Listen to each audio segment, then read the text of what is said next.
All right, what's up, everybody? Welcome to Time to Talk Magic. I'm your host, Hal Brady, and I'm here with this week's guest, Drew Iafrate, however you want to say it, man. With an L, with an I, like whatever you want to do, it's fine. But welcome to the show, man. How you doing? I'm all right. How about yourself? Been good, man. Been good. Been playing a lot of Magic Arena, a lot of this new Ravnica set. Yeah, you got all these crazy gate decks over here. Yeah, I do have all the gate decks. So, all right, man, we're going to get to know you a little bit better. Just let us know, how'd you start playing Magic? I was moving out of an apartment with one college roommate, and if you guys have ever lived with somebody, like, I know you live with Dustin Betts for, like, a long time, you know, yeah. and you live with your girlfriend now or whatnot, but you're a bunch of guys, you're living together in your early 20s, like, there's always somebody at your place. Mm. There's, like, multiple people at your place, and, like, I was helping people move out, and we were moving from, we were all going to live together again, but we were moving from one apartment to another apartment, and I had just graduated, and there were a bunch of white boxes, and they were, like, super heavy, and we were, like, moving them out of the third floor of this apartment, and I'm, like, complaining the whole time, and I was like, why are these so heavy? And I set one down on the tailgate of the truck, and I opened it up, and it was a 5,000 count card box. It's, like, full of cards or whatever, That would be the heaviest thing you would move if you moved. Yeah, exactly. Exactly, the Magic collection, and I was like, I didn't even know this game was still around. Like, you guys should have told me about this. And they were like, bro, we play tested like every night on the kitchen table. And I was like, you probably did. And I just like ignored you and watched Netflix and like played Xbox and stuff. You're just like, these clowns are over playing Uno again. Yeah. In my defense, they did play a lot of like poker and hearts and, you know, like spades, card games. So not just Magic, but they were doing that. And then, my roommate was Matt Demetruck. And so he kind of got me into the game. Definitely got me into the game competitively. Mm-hmm. I thought the game was really cool, and I had played, in random events with friends who like brought me and gave me a deck, and I, had no idea what was going on. But he really got me into like, hey man, you should play this game. You're not doing anything right now. You're waiting on your girlfriend to graduate or whatnot. And I was so I did that, and I showed up to some events and started playing some cards. So. For sure. Not the traditional like band hall junior high thing, like the previous couple of guys going, I guess my non-traditional start to Magic. So for sure, man. All right, well, I wanted to welcome to the show, make you a little more comfortable. We're gonna switch up the background a little bit. Yes. So yes. Just want you to feel. I was wondering we were gonna customize this. Dustin, we could have put up some like random nonsense here, but right. This is good. This is fine for you. Yeah. Okay, well, that's good. Feeling relaxed already. Well, you're definitely known locally for being an aggressive Magic player on and off the field. I was going to say. In your demeanor, maybe, and your deck choices, for sure. So what is it about aggressive decks, burn decks that you like over all the other strategies available? Honestly, when I first started out, I was kind of concerned. I was like, everybody's going to be better than me at this game. So, like, how do I try to, like, minimize... it's a common saying, like, if you want to show your skill in a game, you play, like, these, like, mid-range or control decks, and, like, you lengthen the time that the game, like, goes on. Like, you just make the game go on a lot longer than it would be, and you get to make more decisions, and you get to use your skill and leverage your skill or whatnot. So, like, that was a pretty popular saying even back when I started. So my thought was, like, that's not what I want at all. Like, I don't really want any part of that at all. If you've got no skill to leverage. Yeah, exactly. So I was like, I don't want any part of this. This seems horrible. So I started playing. The first deck I played was like this BTE Flint Hoof Boar like deck, and it was pretty good. And that's the deck I started playing because that's when the time frame that I started playing. Yeah. And it turns out free spells are good. Just a heads up. Oh, yeah. But so I started playing that deck and like got really comfortable with it, and then I figured something out. So these aggressive decks, there's always a saying, and like a lot of people say it. I think it's just kind of like because they don't know any better. But the red decks, like little kid decks, like anybody can play them. They don't take a lot of skill. I call them meathead red. Yeah. I mean, and that some of that is true because like it's just like with like like Ravager Affinity or basically like any form of Affinity. There's a really really low skill level like to get on the boat, right? Oh yeah. Any clown can walk off the street, shuffle up a burn deck, and like. And do something. He will win cast spells. Yeah, he will win a game of Magic or two. Order, right, for sure. Right. So I figured that out. It's like the floor is real low, but the ceiling is also like super high because you don't you don't get to make a lot of decisions over the course of a game. All of the decisions that you make are kind of like front loaded.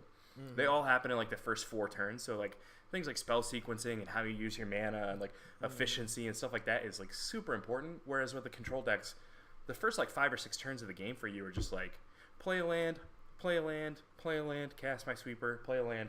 Like you're not doing a whole lot. You'll do a lot on the back end, but not a whole lot up front. And so I figured out that these decks were also good. They're also just really good.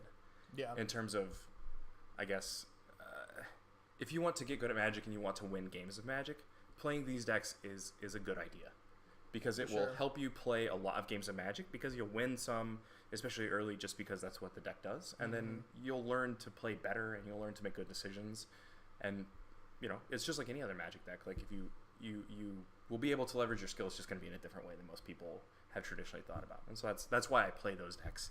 I'm not sure if it correlated to the aggressive demeanor. I originally listen. I understand somebody has to be the bad guy. Right. I get it.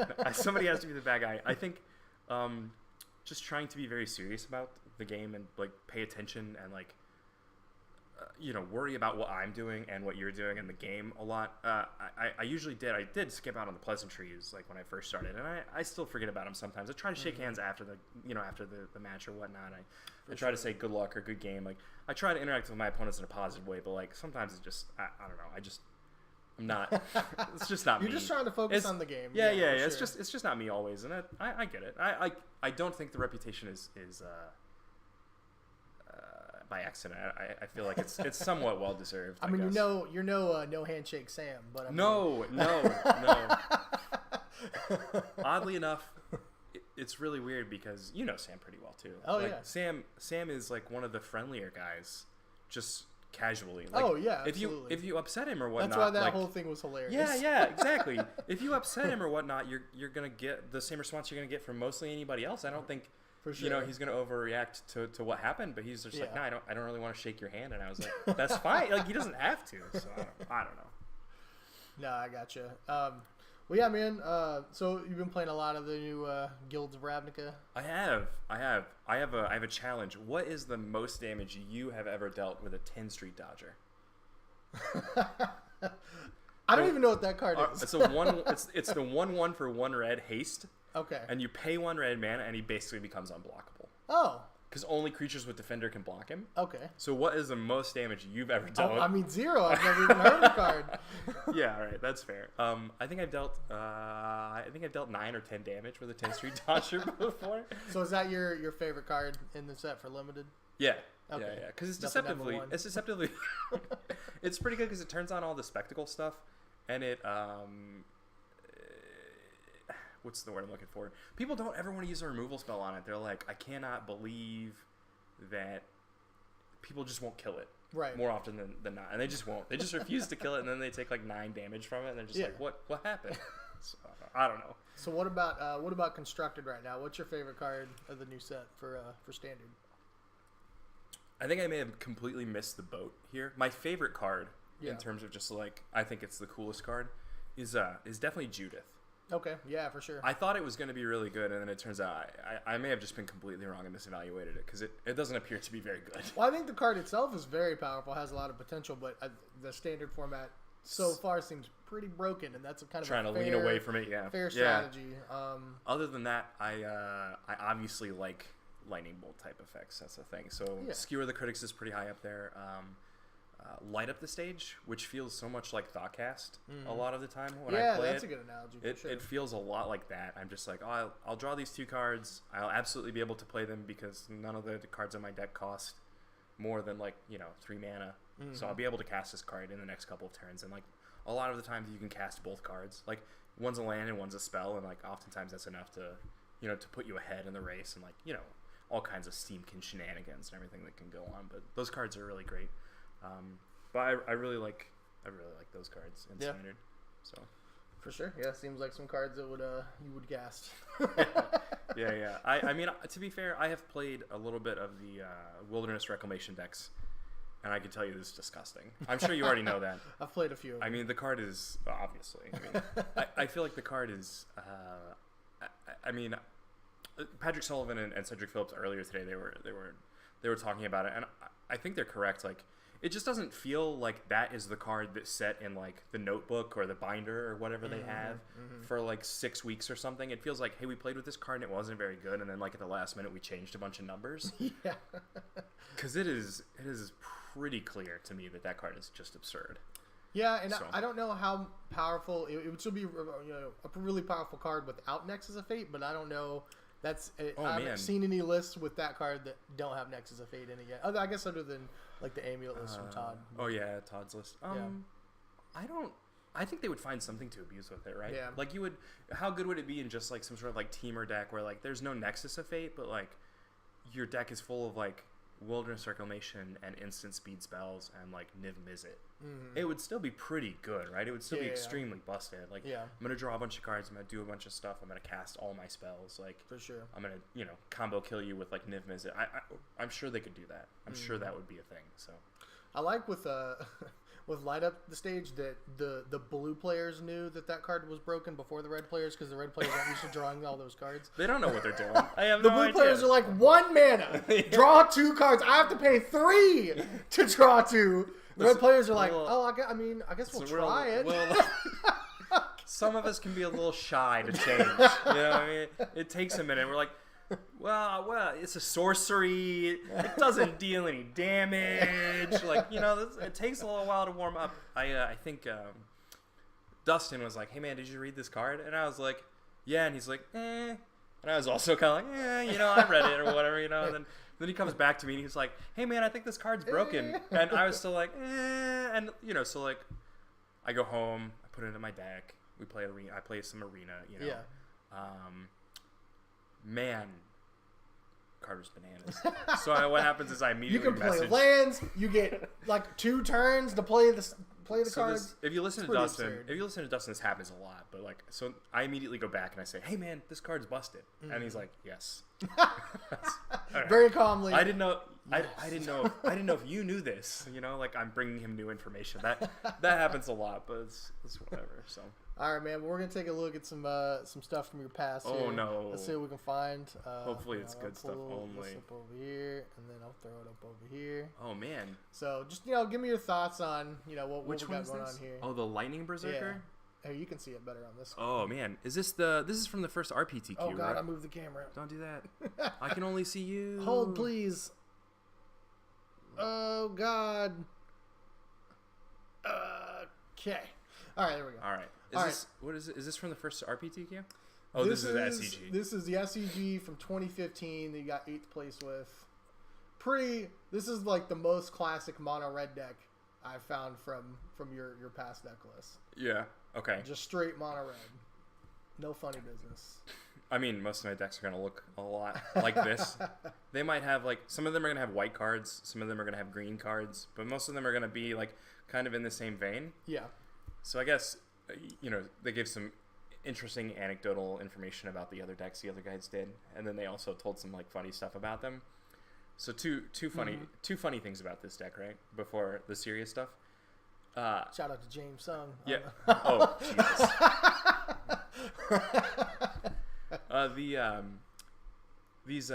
Click on this dragon fodder. Can they see this right? Yeah. Okay. So at the pre-release or whatever, there was this bowling game. Okay. Where you went and you threw these dice and you rolled them and you like knocked down these pins or whatever, and they gave out these promos. Okay. So like the dragon fodder promo from that is the sickest art I've ever seen in my entire life. This was like part of the pre-release or just something one of the stores did?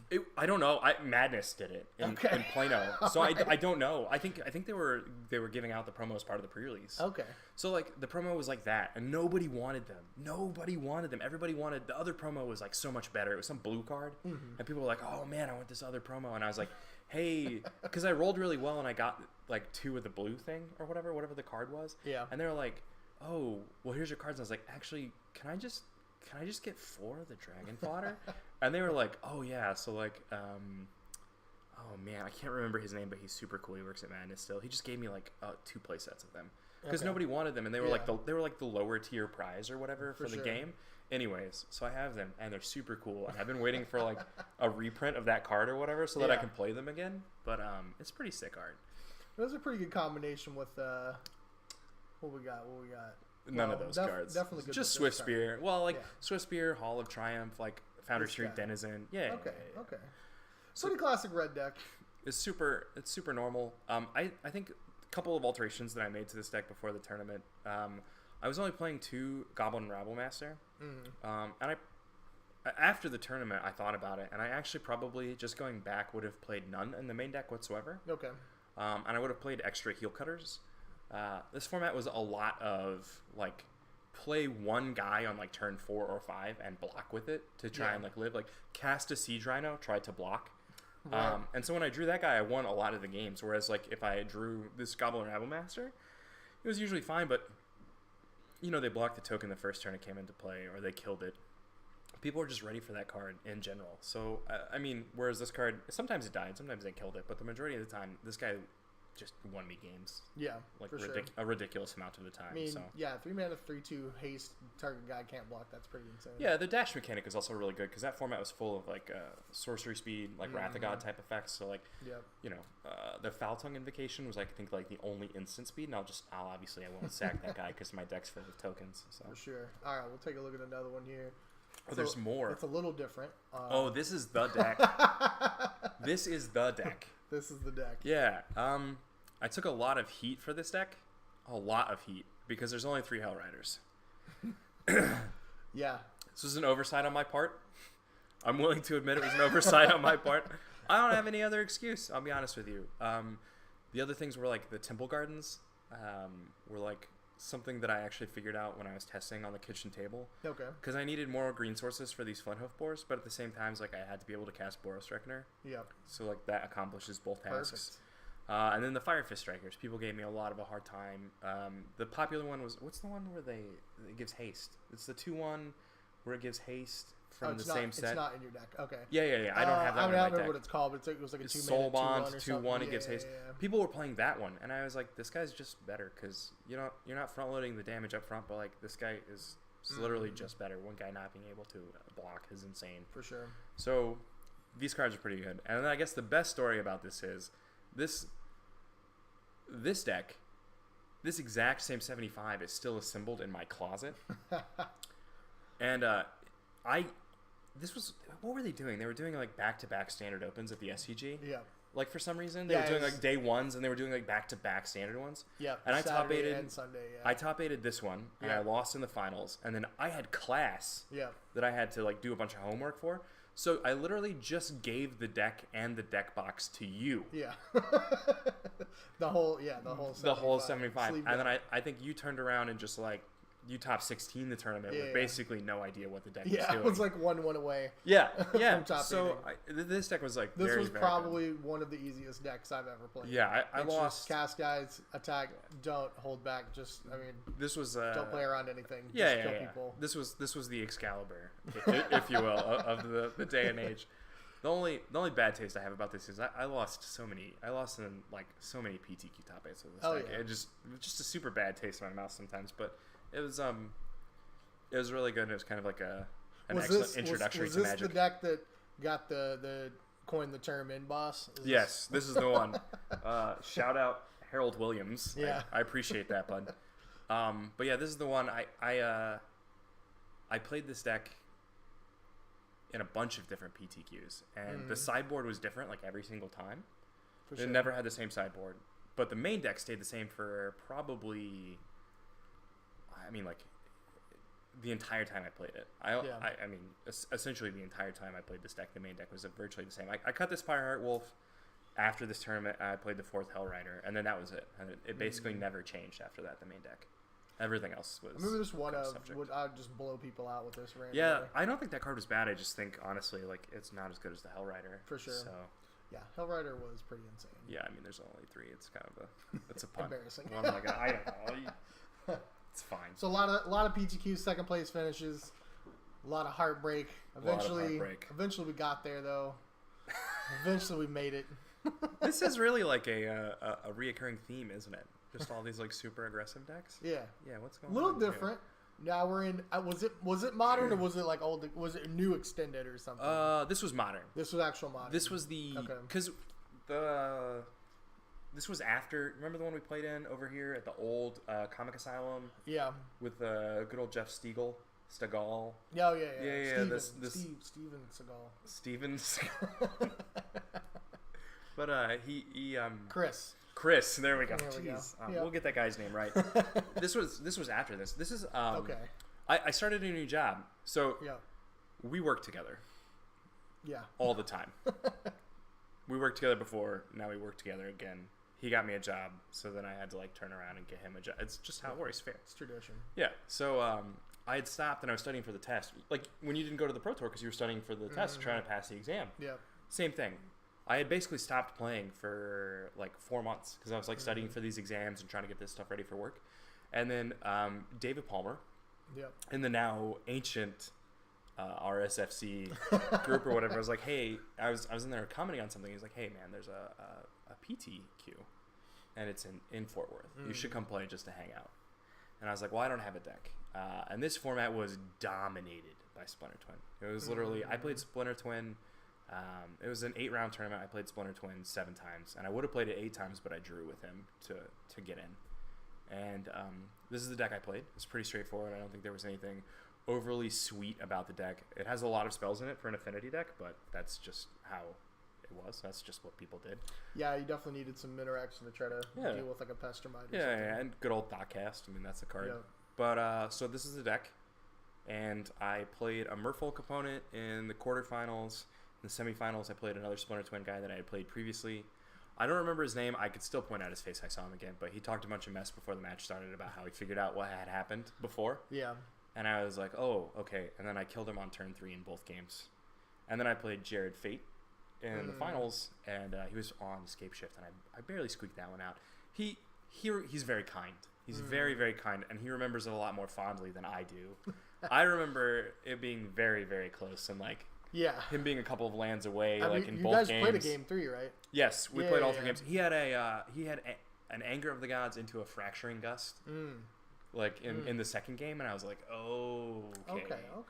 And then I won the third game. And it was very, very close, despite what he says. But it was pretty sweet. And then I got to go to Hawaii and enter my first Pro Tour. First Pro Tour. Yeah. It was super sick. In Hawaii, that's pretty insane. Yeah. I mean, yours are like Cleveland and Milwaukee and Atlanta, and all of mine like require 8-hour plane rides. I mean, sometimes you just run better than. Yeah. It just happens, man. So first Pro Tour, what? How did that go? Not well. Do you remember what one it was? Yeah, Cons of Tarkir. Okay. So everybody had Siege Rhino decks, and I had this little red-white deck that played Chain to the Rocks, and Hordling Outburst, and Seeker of the Way. Chain to the Rocks. And it had the 4-mana Chandra, not the good one, but the one where you still got to like flip over the card and exile it, like try and draw it, and it dealt 1 damage to a guy, and then it couldn't block. Yeah. So like I was playing this really weird deck, and it had Brimaz and Goblin Rabblemaster, and it had 4 Wingmate Rock in the deck. So it's trying to like trigger a raid and like cast these things and stuff. So the constructed portion of it actually went okay. I figured out I was probably the worst limited player in the room.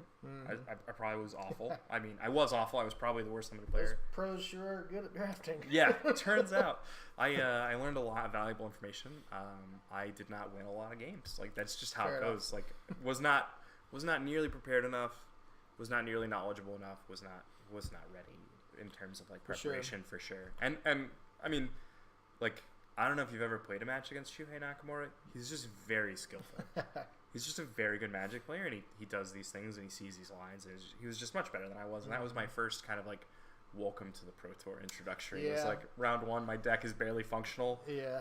And he's just murdering me.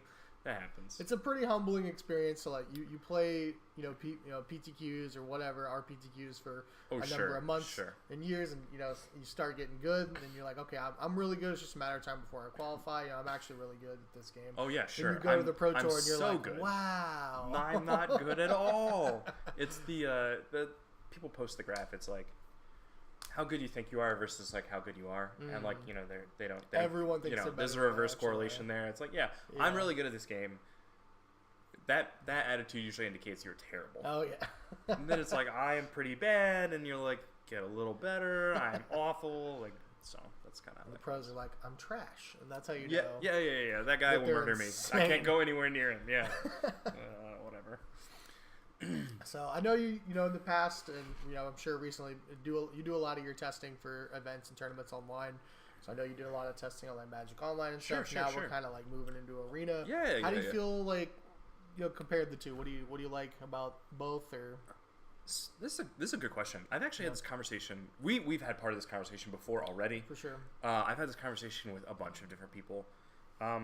Here's the thing. I was kind of hesitant to get on Arena.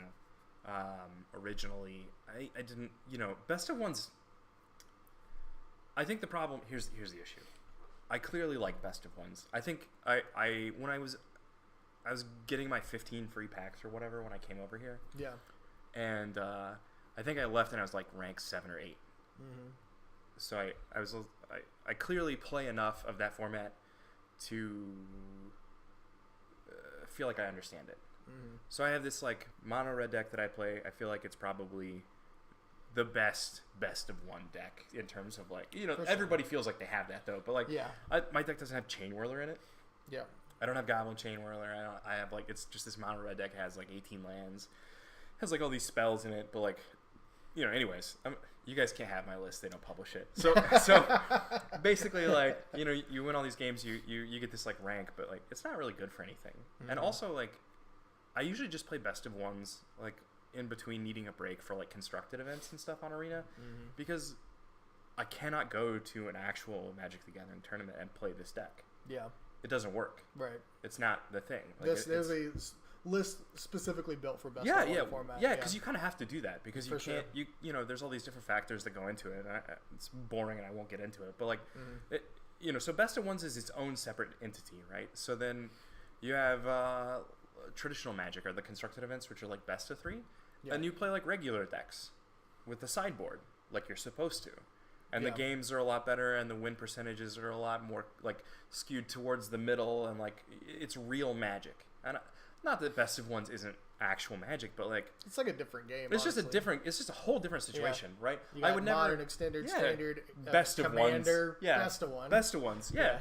I would never go into a regular like I would never play mono red. I wouldn't go to this RPTQ and play mono red without Chain Whirler. I wouldn't do that. It's ridiculous. Yeah. But like at the same time, like that guy in my deck in best of ones is like a liability because he costs too much mana or whatever, So it's super weird. I like Arena the program a lot. I think it's a pretty sweet program. It's friendly to use. I like the setup. It's modern. It's been updated.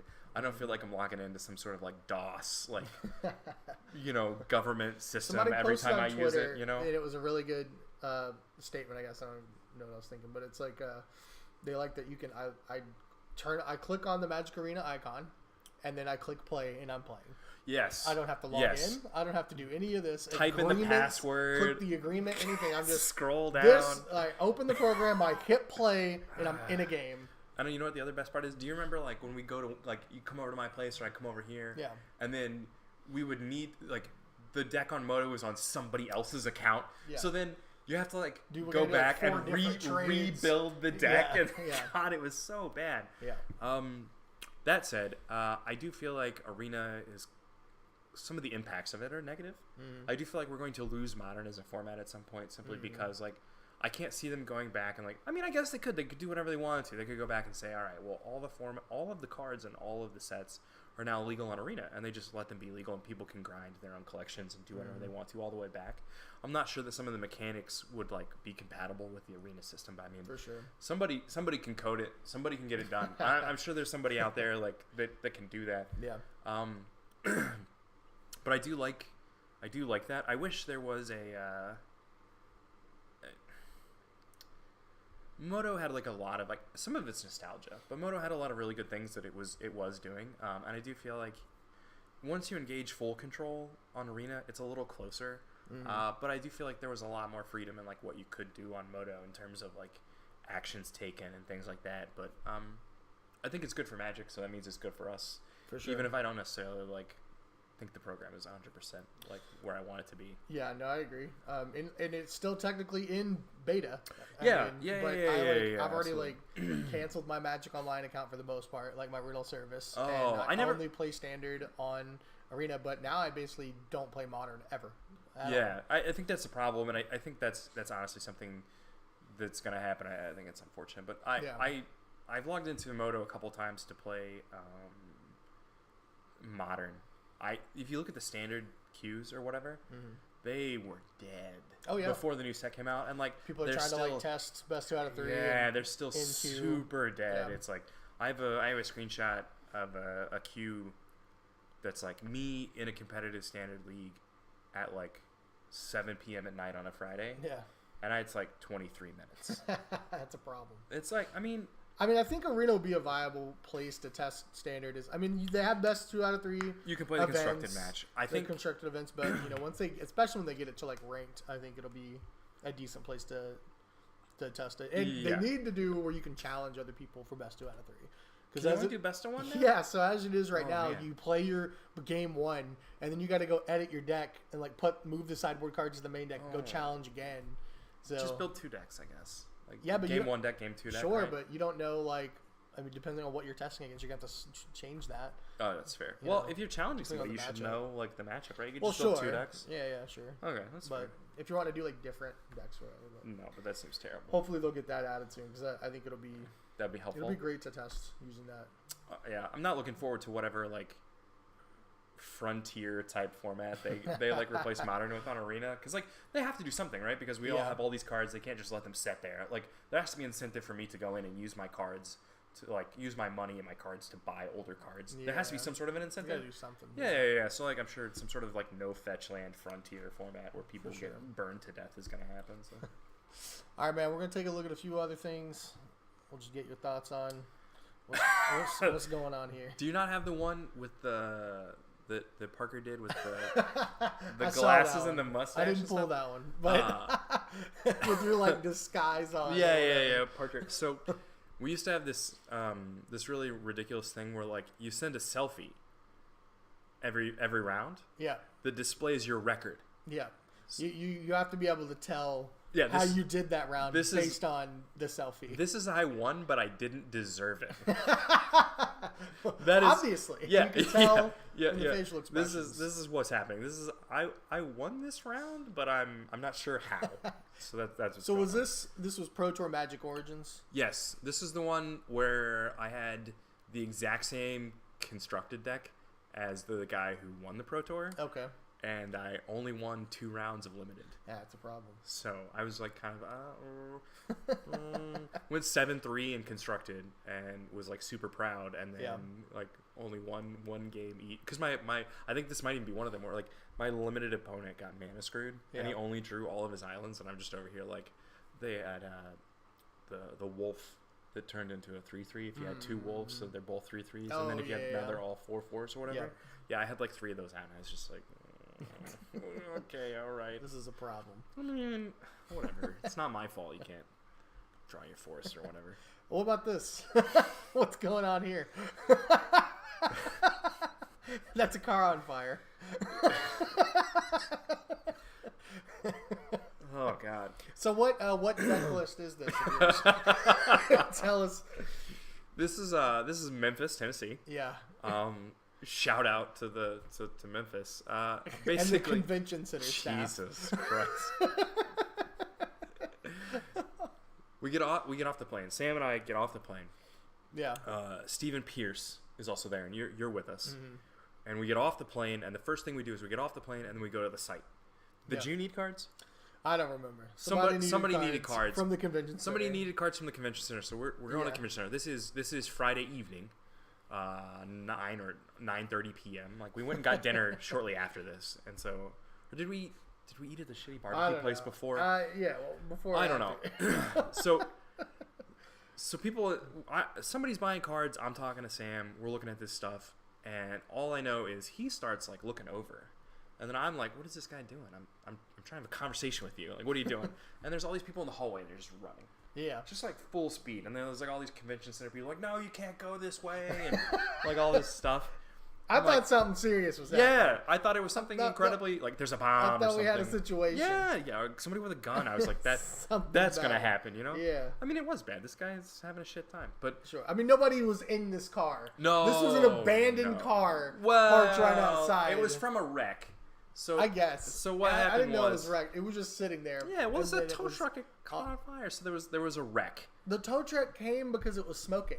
No, the tow truck came because it was a wreck. This car wrecked. Are you sure? Yeah, right. This car wrecked. Well, there was a wreck. He put a smoking car on the back of his truck. Yeah, and then his truck caught on fire too. He got what he deserved. I'm the not whole saying tow truck caught on fire. Like, what if this fire happened like while he's going down the highway trying to get? Bro, somebody's gonna die. The car was already. Somebody's gonna die. Smoking, and this dude put. Oh man. So convention staff is trying to keep us from going outside or even downstairs. Yeah. Like, so I took a bunch of pictures and I have a video of this car on fire, and then the truck catching on fire as part. And then the firefighters show up. The smell was so bad. It was bad. So the smell was there the next morning too. But the staff was acting like it was gonna level a block when it blew up. I mean, it probably could have shattered these windows. Sure, to be honest, like. They thought it was going to take down the entire convention center. I mean, I'm sure there's a bunch of insurance liability and stuff that goes on, so they're trying to do their job. But it was chaos. Absolutely. People were running everywhere. Absolutely. You know what? This is one of the more interesting GP stories that I have. You know what I mean? Like, it's not, hey, I played these sweet decks and stuff. No, it's just like, look at this. That's all I remember from that trip and the terrible barbecue. That was it. No, the casino Uber driver with the disco ball and the techno music on the way back. Yeah, that's and the chicken. Yeah. Where they just put the pie in the cup. That place was insane. Oh, yeah. Guss's Chicken. Try it out. We have one here now in Fort Worth. I know. It was great. We went. And Betts ordered the chicken strips like a fool. Oh, man. Can't teach him. Fail. What about this? The infamous, you judging me. Yeah. The title of this photo on my Facebook page is "When Your C player scries to the top." Yeah. Yeah, I was dissatisfied with what you and Sean real quick, had decided. Like, that's fine. Keep that on top. He was like, I was pretty upset about whatever it was on top. You were playing the token stack, right? Yeah. I was pretty upset about whatever. I was pretty upset about whatever it was. Shout out this flannel, by the way. You still rocking it? Different hat, but still rocking different hat, but the flannel is great. No, the card that was on top, I completely disagreed. And I looked at Sean and I was like, I don't think that's correct. And he was like, it's fine. And then he both capped and I was like, oh, yeah. Hey, all right. We lost that, by the way. I want to point that out. Yeah, we did lose. We did lose. I cannot believe we lost to this team. Like, I mean, what? Listen, ignore the records because they're not indicative of what happened. But if your modern player was worth a damn in that match, I think we would have been fine. Just like didn't even come close to winning a game. I got raffle stomped so hard. It was bad. Yeah, it was super bad. It was rough. It was rough for sure. It was not great. I mean, what are you gonna do?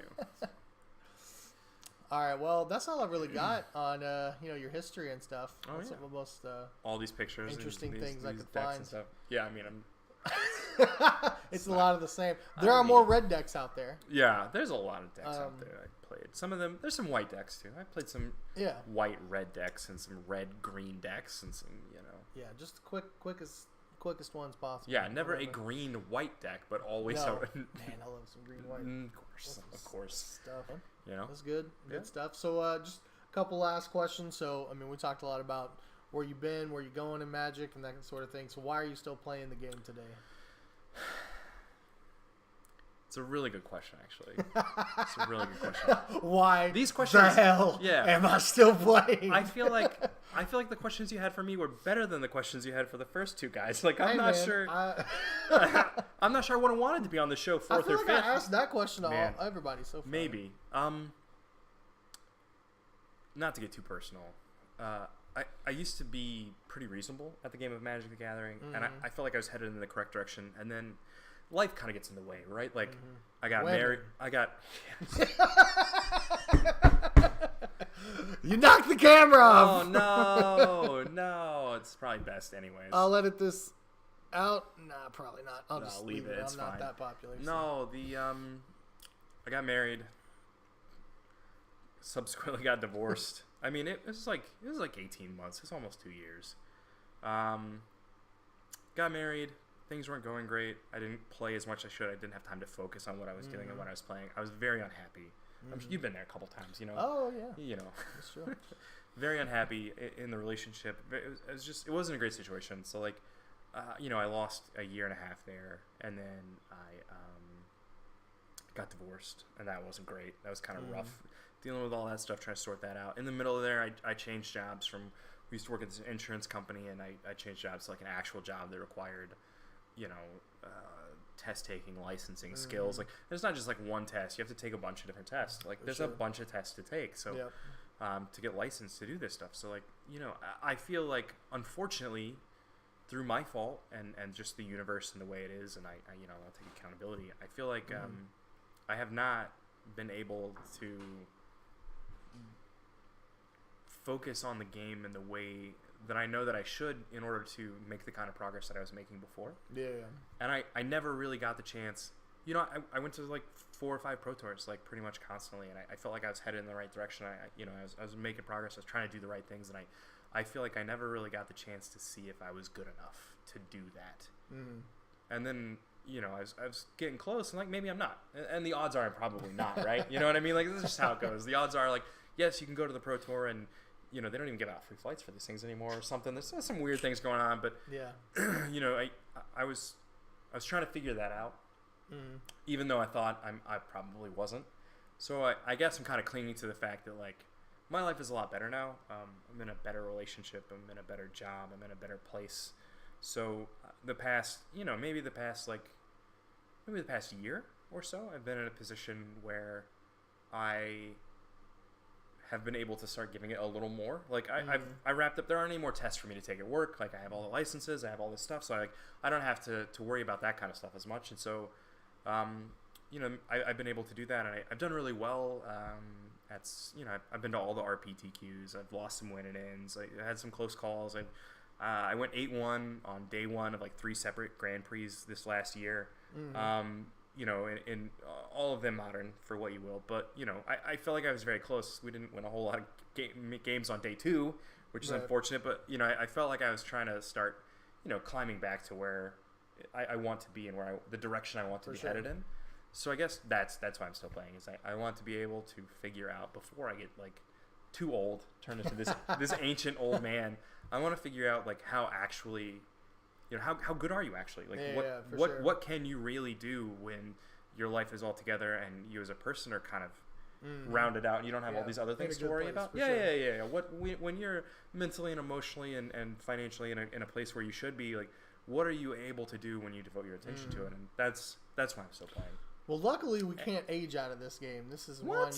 We cannot age out of Magic. I bet they start like a senior Pro Tour league or something. Like over 50s. Like, you know what I mean? In for that. I mean, and also it helps that it's difficult to get out of something when your friends drag you back in all the time. Oh yeah. Because I show up and it's like walk up to a conversation between you and Bets at work, and it's like 99% of the time it's Magic related. Oh yeah. It's really weird because it's either securities related. Where we're going for lunch. Or this Magic the Gathering card. So it's like, I guess I can get behind that. But those are the major reasons, I think. But I didn't think about that. You can't really age out. Nah, man. I mean, at some point I figure we're gonna be esports heroes, legends of the past. That sounds horrific. It's gonna be great. I mean, I'm in. Do you think they'll ever have like like statues of us or something? Maybe like a bust, maybe. If you will. Yeah, I'd allow it. I'd show up. What are you gonna do? All right, so for all the kids looking to get into Magic, all of them, they start out with the aggro decks. From a seasoned veteran, let them know what does it mean to be a red mage.